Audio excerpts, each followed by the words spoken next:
In the dry season, when the land cracked and the wind carried dust instead of rain, the village of Kadesh lived on the edge of despair. The well at the center of the village had always been faithful, drawing water from deep beneath the earth, enough for children, elders, animals, and travelers passing through.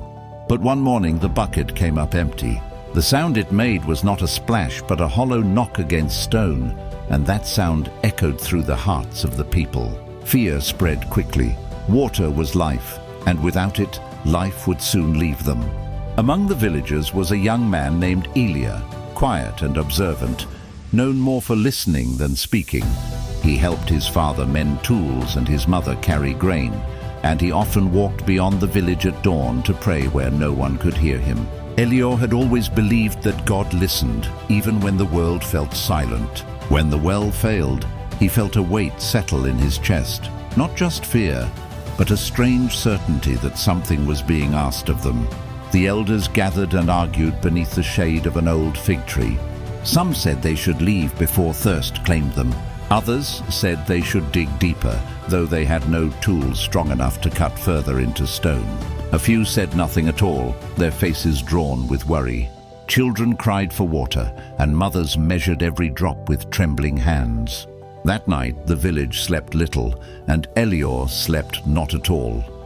Before sunrise, Elior walked to the well alone. The sky was pale, the air cool, and the village quiet. He lowered the bucket once more, slowly, listening as it descended. When he pulled it up, it was still empty. Elior closed his eyes and prayed, not loudly, not with long words, but with honesty. He asked God why the water had stopped. He asked what they should do. He asked for mercy. As he prayed, he felt something unusual, not a voice, but a pull, like his heart being gently turned in a direction he had never considered. He looked beyond the village toward the hills where the ground rose and fell like waves of stone. There, hidden among rocks and thorns, were old paths the elders said once led to springs, long forgotten and dismissed as stories. Elior felt certain those paths mattered. He ran back to the village and told the elders what he felt. Some laughed softly, others shook their heads. "Stories will not save us," one said. "Faith does not fill jars," another added. But Elior did not argue. He simply said, "We can stay and wait for thirst, or we can walk and trust." His words stirred something in a few hearts. A small group agreed to go with him, not because they believed fully, but because hope, even small hope, was better than fear. They took jars, ropes, and tools, and as the sun climbed, they left the village behind. The path was harder than expected. Thorns tore at their clothes, stones cut their feet, and the heat grew fierce. More than once, someone suggested turning back. Each time Elior stopped, closed his eyes, and listened.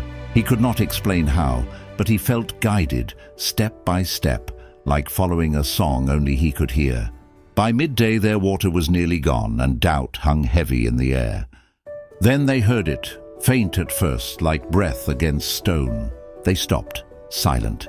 It was the sound of water, hidden but alive. They followed the sound and found a narrow opening between rocks. Inside was a spring, clear and flowing, untouched and generous. Tears flowed freely as they filled their jars. Laughter broke out. Some fell to their knees in gratitude. Elior stood quietly, his heart full, knowing this was not the end. They returned to the village with water enough for many days. Joy replaced fear, and praise replaced complaint. But when they poured the water into the well, it disappeared quickly, soaking into the dry stone. The well remained empty. Confusion returned. The spring was real, but the village could not survive on long journeys alone. That night, as the people slept, Elior went again to the well. He placed his hands on the stone and prayed. This time the feeling was stronger, clearer. He understood that the well itself had been neglected, treated as a tool instead of a gift. The stones were cracked, the channel blocked by years of dust and neglect. The well had not failed. It had been forgotten. At dawn, Elior called the people together.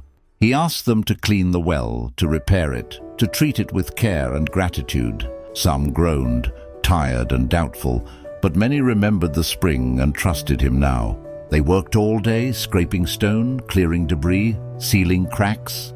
Children carried small stones. Elders gave advice, and even the skeptics joined in. As the sun set, Elior lowered the bucket once more. This time it struck water. Deep, cold, living water. The bucket rose heavy and full, spilling over the edge. A cheer erupted. The well had returned to life. But something else happened too. The water did not stop. It flowed steadily, stronger than before, as if the earth itself rejoiced. In the days that followed, travelers came, drawn by stories of the living well. The village shared freely, remembering their fear and choosing generosity. Crops began to recover. Rain returned gently. Life grew again. The elders asked Elior to lead, but he refused titles and honor. He said only this: listen when God whispers, care for what he gives, and never forget that the source is deeper than what you see. Years later, when Elior was old, a child asked him how he knew where to go.